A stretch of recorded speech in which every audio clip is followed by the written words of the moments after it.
여도순 목사입니다. 오늘은 에베소서 강론 5장입니다. 5장 첫 절은요, 그러므로 사랑을 받는 자녀같이 너희는 하나님 아버지 한 번 하나님을 본받는 자가 되고, 이렇게 말씀합니다. 내가 5장도요, 그러므로 너희는 이렇게 그러므로라는 접속사로 이제 시작이 되고 있죠. 그리고 여기 자녀같이라는 말이 나옵니다. 우리가 자녀면은 누구의 자녀가 됐나요? 하나님 아버지의 자녀가 된 거죠. 그래서 하나님을 본받는 자가 되고, 그래 저는 여기다가 괄호 속에 하나님 아버지를 본받는 자가 되고 이렇게 집어넣습니다. 여러분, 아버지와 자녀의 관계는요, 닮음의 관계예요. 옛날 우리 조상들은요, 아버지 어머니에게 편지를 쓸 때 맨 마지막에 가서 불초 여식 뭐 이런 말을 했습니다. 불초, 담지를 못한 딸이라 딸이 상살이 올립니다. 이런 뜻입니다.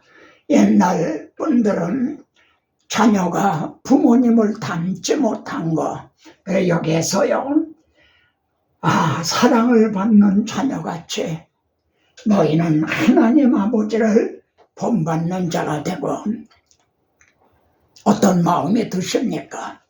이 한 말씀 속에 에베소 5장에 권면이 다 들어있다 해도 과언이 안 거죠.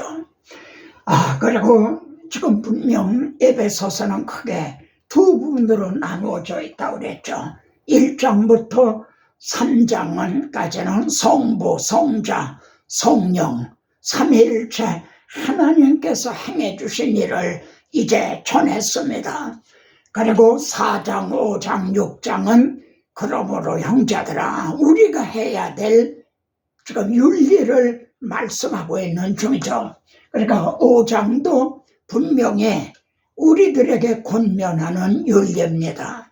그런데 이 점에서 우리가 주목해야 될 것은 사랑을 받는 자녀같이 하나님을 본받는 자가 되고, 이거는 그냥 윤리, 도덕, 교훈, 그게 아니라는 거죠. 교리에 입각해서 말이죠. 하나님께서 우리들을 이렇게 사랑해 주셨다. 1장부터 3장까지 그거에 입각해서 그러므로 우리는 어떤 삶을 살아야 되는가, 교리에 입각해서 권면하고 있다는 겁니다. 여러분, 교훈은요, 다른 종교에도 많이 있습니다. 그러나 다른 종교는요, 그러므로 사랑을 받는 자녀같이 너희는 하나님을 본받는 자가 되고, 이런 말은 없습니다. 자, 그러면은 그러므로 너희는 그랬으면요, 1장에 너희는 어떤 사람들이죠? 하나님의 택함을 받은 자들이고요, 예수 그리스도께서 피로 값주고 사신 자들이고요, 성령께서 거듭나게 하시고 인을 쳐주신, 그래서 구별함을 받은 자들이죠. 그리고 2장에 너희는 어떤 자들인가요? 너희는 하나님의 권석이라. 그런데 세번역에서는 하나님의 가족이라. 이 권석이라는 말이 가족이라는 그런 말입니다. 너희는 하나님의 가족이라. 그래서 사랑을 받는 자녀같이 아버지 하나님을 본받으라는 거죠. 하나님 아버지의 어떤 점을 본받습니까? 하나님의 의로우심과 같이, 하나님의 사랑하심과 같이, 그리고 하나님의 거룩하심과 같이. 내가 거룩하니 너희도 거룩할지어다. 그래서 우리들을요, 거룩할 성, 무리도 성도들이라고 그러죠. 이 장의 너희는 하나님의 가족이라. 그래서 2장 18절에서는요, 아버지께 나아간다. 우리 둘이 한 성령 안에서 아버지 앞에 나아감을 얻게 됐다. 여기서 하나님께 나아가게 됐다. 이렇게 말씀하고 있지 않습니다. 아버지 앞에 나아갈 수에 나아간다. 그래서 너희는 아버지를 본받는 자 되라. 3장의 너희는 어땠습니까? 하나님의 모든 충만하신 것으로 너희에게 충만하게 하시기를 원하노라. 지난번에 말씀 전한 4장의 너희는 어떤 자들입니까? 성령을 근심하게 하지 말라. 여러분, 어디 있는 성령입니까? 우리 안에 거하시는 성령이요. 주님께서 보혜사 성령님이 오시면 영원토록 너희와 함께 있을 것이요. 또 내 속에 계시겠습니다. 내 안에 계신 성령님을 근심하게 하지 말라. 왜냐하면 성령님은요, 우리들의 구속의 날까지 우리들의 낮은 몸이 주님의 영광의 몸과 같이 우리 죽을 몸도 살리시리라. 그날까지 성령님은요 떠나시지 않아요. 그날까지 주님이 이 손을 꼭 잡고 가소서. 약하고 피곤한 이 손을 성령은 보혜사로서요, 위로자로서, 또 우리들을 도와주시는 이 헬퍼로서 우리들을 구속의 날까지 인도하시는 분. 그러니 그 성령님을 근심시키지 말아라. 오늘 5장의 너희는 어떤 자들입니까? 주를 기쁘시게 할 것이 무엇인지 시험하여 보라. 여러분, 주님을 기쁘시게 할 것이 무엇인지 시험해봐라. 이렇게 하면 주님이 기뻐하실까? 이렇게 하면 기뻐하실까? 여러분, 5장에 많은 말씀이 있다 하더라도 이 말씀 속에 다 들었다 해도 과언이 아니지 않나요? 다시 강조합니다만 기독교 윤리와 이제 다른 종교의 윤리가 어떻게 다른가? 하나님의 가족이라. 이제 너희 성령을 근심하게 하지 말라. 주님을 기쁘시게 할 것이 무엇인지 시험해봐라. 다른 종교에서의 교훈은, 윤리는 결코 이렇게 말하고 있지 않습니다. 이것이 기독교의 윤리와 일반 윤리하고 다른 점인 겁니다. 그래서 여러분 잘 아시는 성어스틴은요, 폭탄적인 말을 했어요. 하나님을 사랑하라. 그리고 나머지는 내 마음대로 해라. 하나님을 사랑하라. 주를 기쁘시게 할 것이 무엇인지 시험해봐라. 사랑을 받는 자녀같이 하나님 아버지를 본받는 자가 되라. 그리고 나머지는 내 마음대로 해라. 그 안에 다 들어있는 거죠. 자, 5장을 두 부분으로 나누어서 말씀을 드리겠습니다. 오늘 하나로 말씀을 드려야 통일성, 연관성이 있는데요.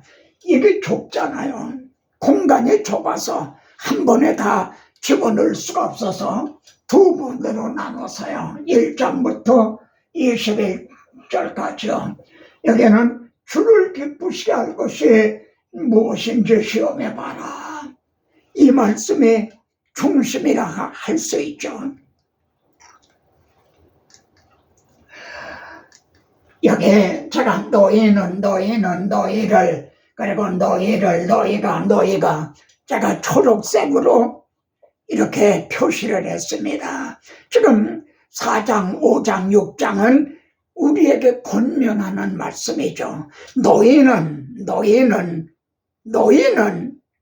하나님의 이런 사랑을 받는 너희는, 주님의 피로 값주고 사신 너희는, 성령님이 거듭나게 하고 거룩하게 구별함을 받은 너희는 어떤 삶을 살아야 되는가?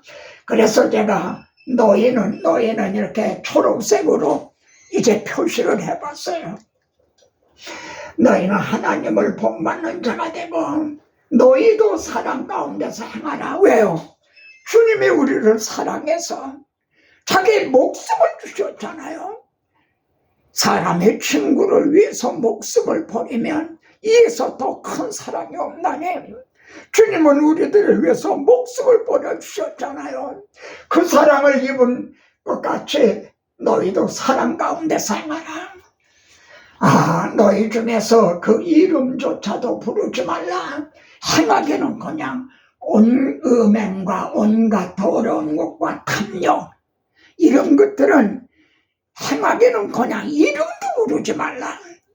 여러분, 명심보감에요, 선호기구라는 말이 있어요. 이게 더러울 오자거든요. 더러울 오. 먼저 입이 더러워진다는 거예요.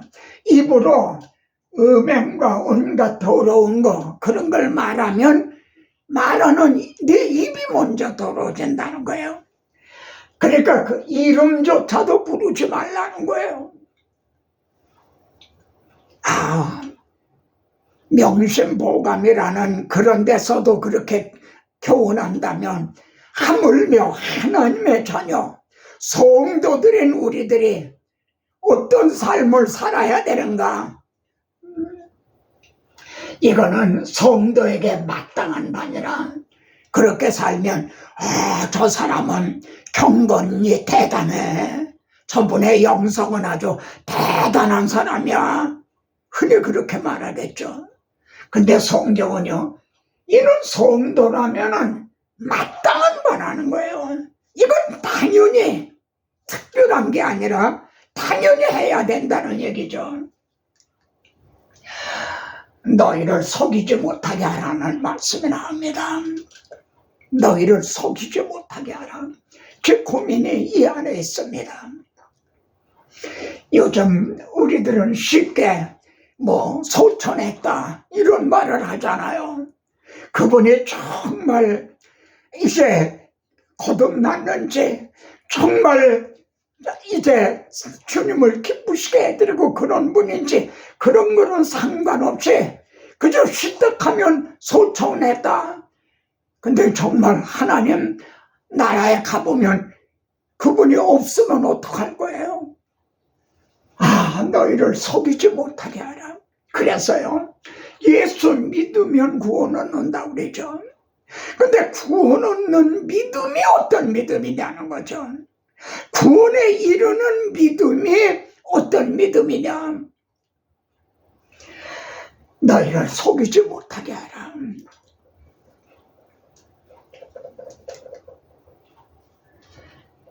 너희가 어떻게 행할지를 자세히 주의하여 오직 지혜 있는 같이 하여 세월을 아끼라.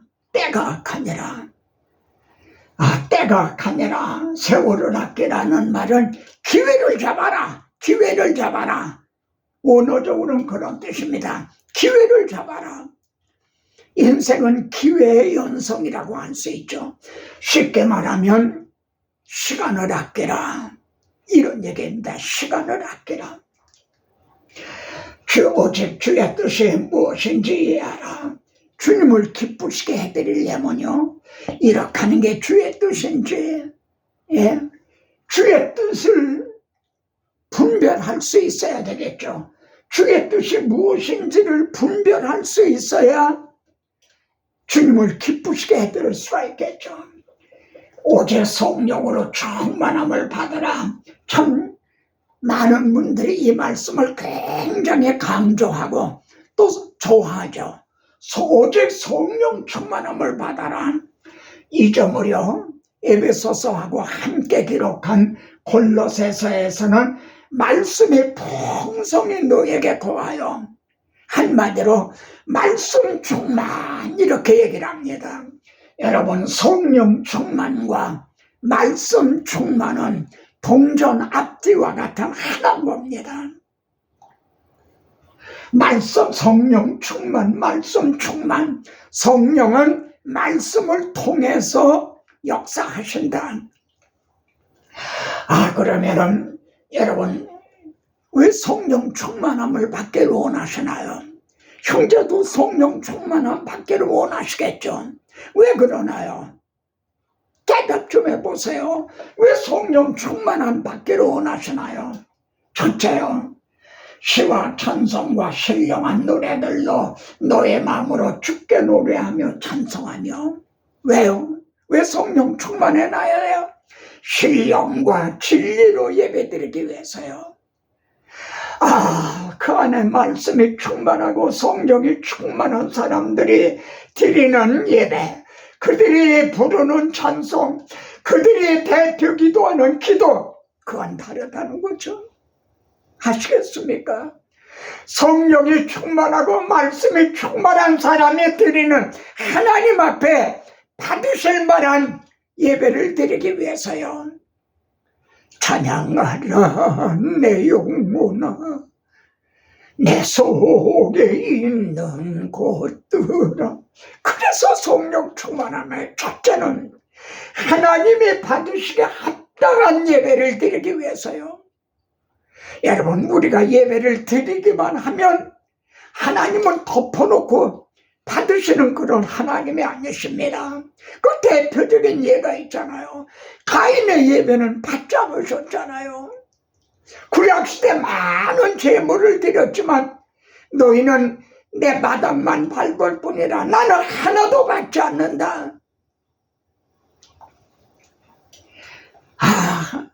하나님이 기뻐 받으셔야 신령과 진리로 예배드리기 위해서 성령 충만함을 받아야 돼요. 제가 로마서 8장 7절을 인용했습니다. 육신의 생각은 하나님과 원수가 되나니, 이렇게 말씀하는데, 육신의 생각은 뭐냐면 아직 거듭나지 못한 사람입니다. 그 사람은 그저 생각하는 게 세상적인 생각만 한다는 거죠. 육신의 생각은, 거듭난 사람과 거듭나지 못한 사람은 생각이 다르다는 거죠. 사상이 다르다는 거죠. 뭘 생각하는가? 세상 일만에서는 팥죽에 그냥 마음에 팔려 있잖아요. 그러면은 질문합니다. 지금 이 에베소서의 권면을 여러분이 처음 듣는 건가요? 목사님, 왜 전 진작 말씀해 주지 않았어요? 우리가 몰라서 행하지 못했어요. 내가 몰라서 하지 못했습니다. 여러분, 몰라서 못하는 건가요? 성경은 이렇게 말씀합니다. 하나님의 법에 굴복지 아니할 뿐 아니라 목사님들이 설교를 준비하느라고 얼마나 애를 써서 설교를 하면요, 에스겔서에 이런 말씀이 있어요. 고운 노래를 하는 자처럼 여긴다. 딱 앉아서 음악 감상하던 말이야. 아멘, 아멘. 그리고는 가서는 행하지 않는다는 거죠. 에스겔서에 그런 말씀이 나와요. 하나님의 법에 굴복하지 아니할 뿐 아니라 그대로 행하지 않는다는 거죠. 몰라서가 아니라 더 중요한 건요, 할 수도 없습니다. 하고 싶어도 할 능력이 없다는 거예요. 그 안에 성령이 계시지 않기 때문에요. 그 안에 말씀이 없기 때문에요. 하나님의 법에 굴복하지 아니할 뿐 아니라 또 할 수도 없습니다. 얼마나 심각하고 또 중요한 말씀입니까?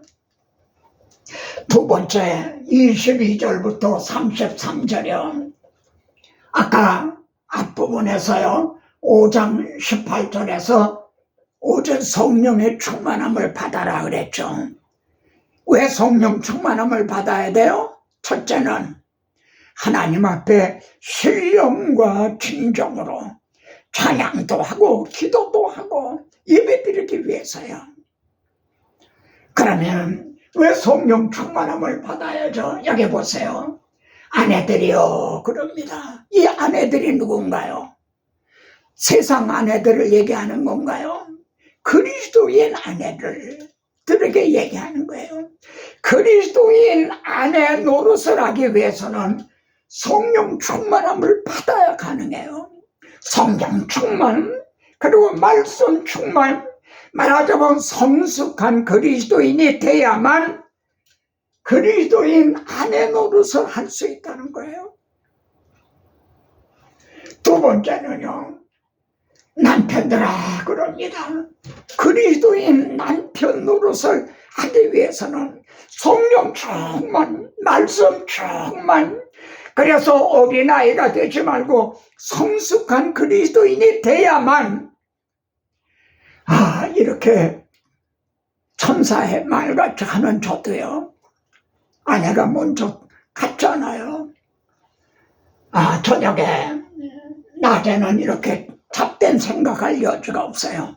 근데 밤에 잠자리에 들르거리면 그때는 지난날의 생각이 엄습해요. 잘못했던 거요. 네.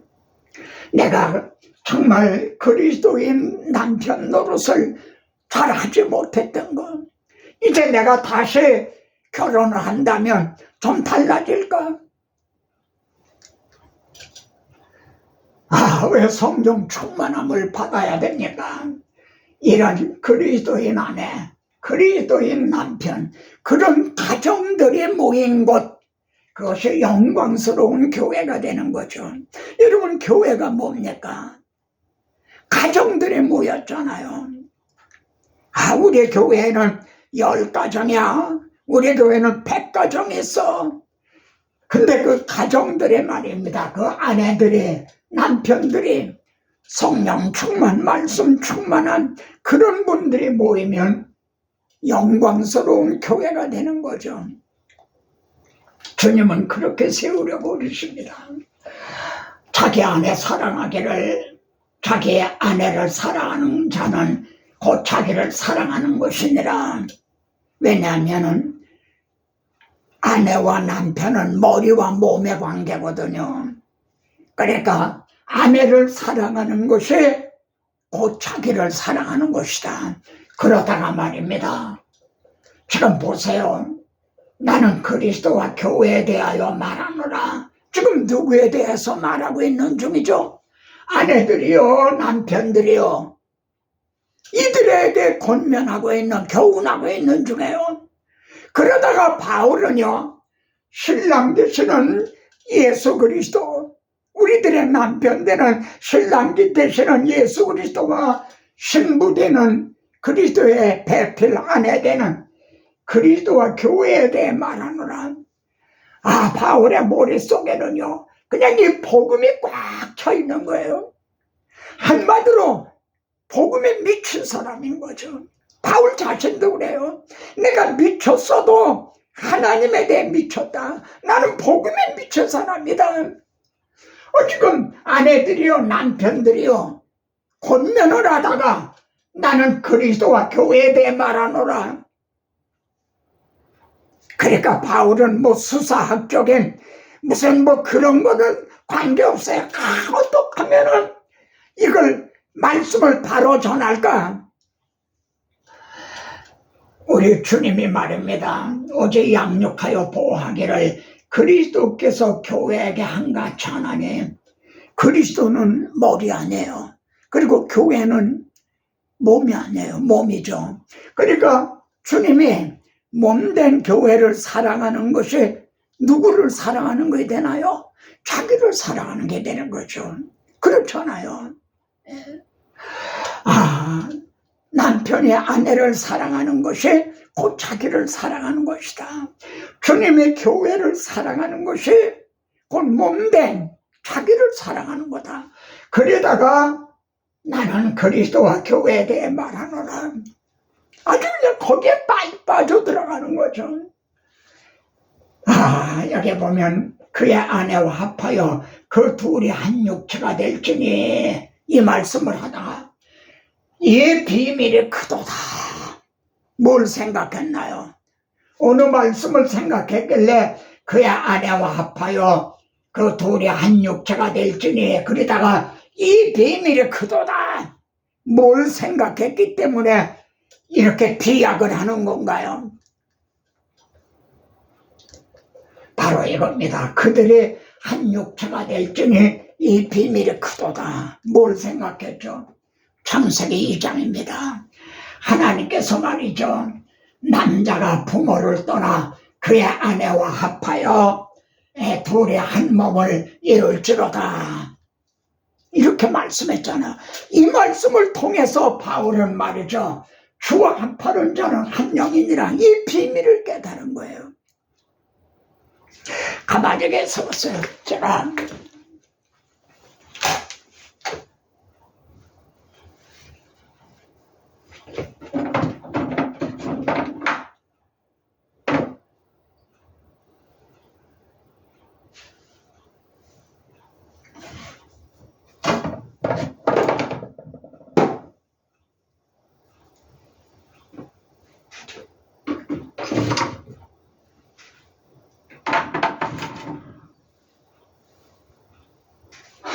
그게 없어졌네.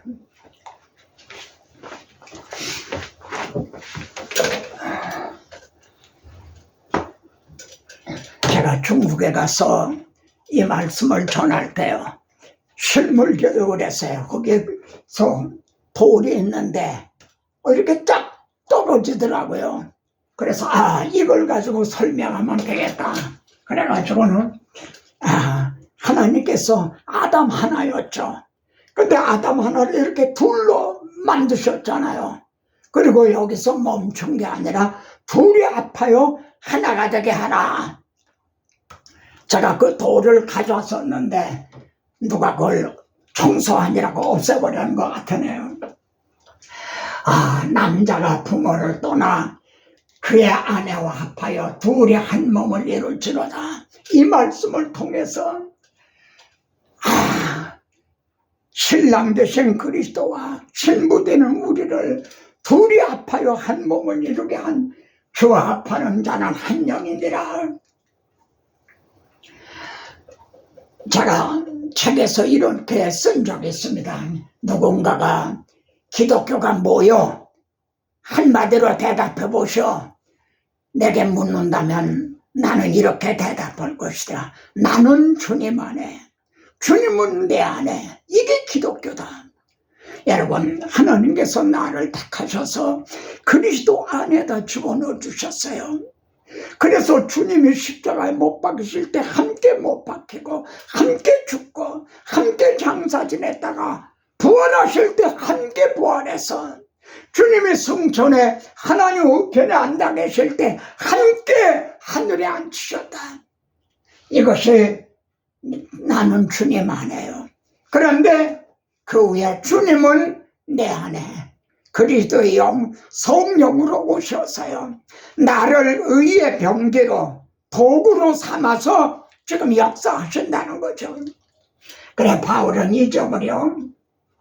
아담을 깊이 잠들게 하시고 갈빗대를 취해서 배필을 지어주셨죠. 우리 생각에는요.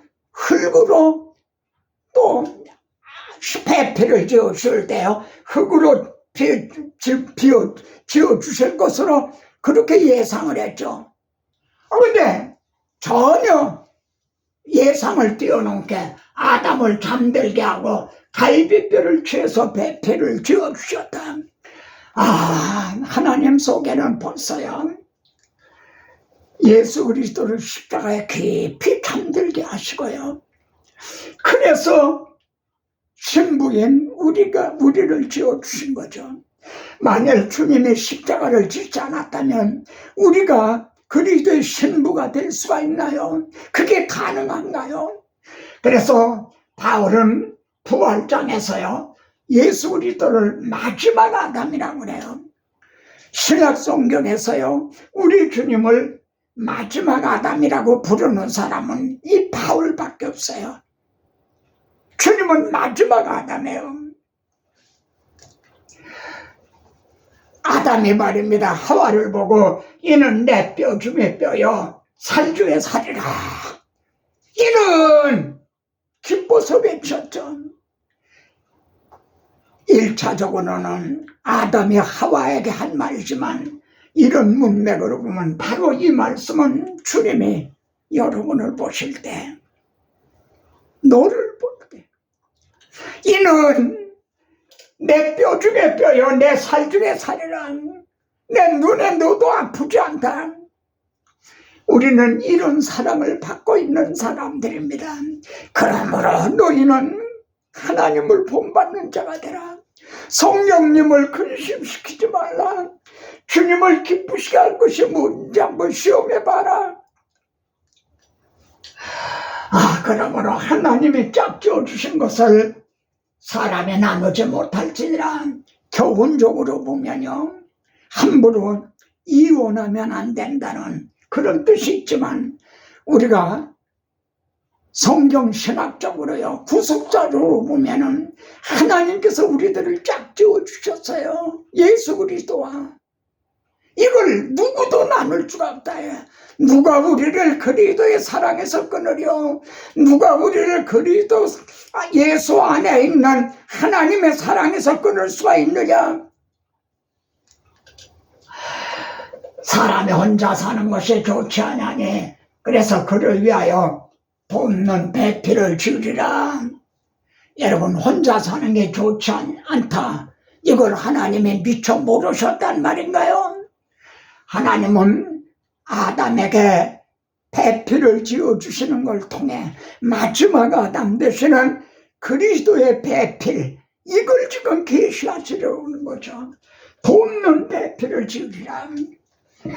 여러분, 계시록에 보면 성령과 신부가 오라 하시는도다. 신부가 나와요. 주님도요, 배필을, 신부가 필요해요. 주님도 혼자 사는 것이 좋지 않으니 주님이 십자가상에 다 이루었다, 이루어 놓으신 이것을 증언해 주릴 너는 내 증인이 되라 할 배필, 돕는 배필, 이 주님에게도 필요했다 이거야. 그래서 성령이 너에게 임하시면 그때는 오라 하시는도다. 듣는 자도 오라, 목마른 자도 올 것이요 값없이 생명수를 받아라. 오라 오라 오라. 복음을 증언해 줄 돕는 배필.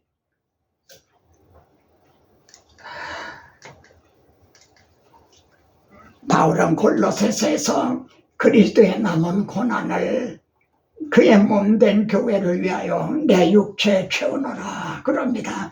여러분, 그리스도의 남은 고난이라고 그러는데 그럼 그리스도의 먼저 고난은 뭡니까? 그게 십자가 고난이에요. 그러면 그리스도의 남은 고난은 뭡니까?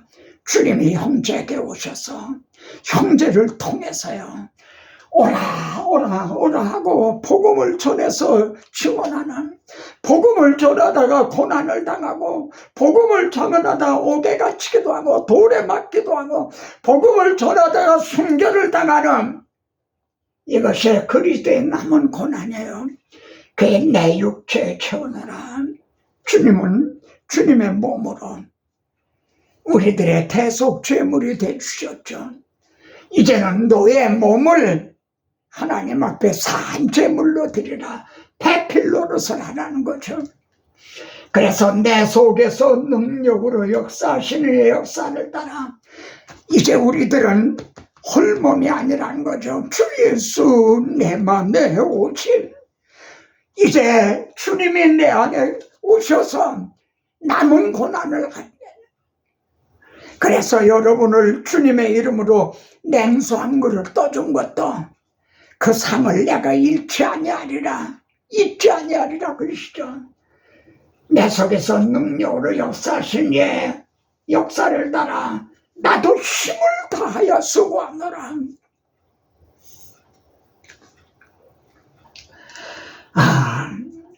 여러분, 찬양한 시간에요. 순교자의 삶을 사는 예수님이요. 주님 나를 사랑했으니 주님 나를 사랑했으니 내 모든 정성 내 모든 정성 주만 위에 바칩니다. 주님 주님 나의 기도를 들으사 영원토록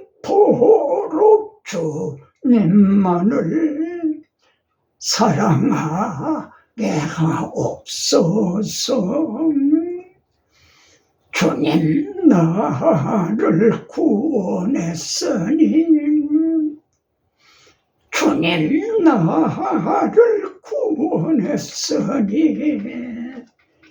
이 몸 바쳐서 이 몸 바쳐서 주만 위해 살렵니다. 주님 주님 나의 기도를 들으사 영원토록 주님만을 따라가게 하옵소서. 주님 나를 부르셨으니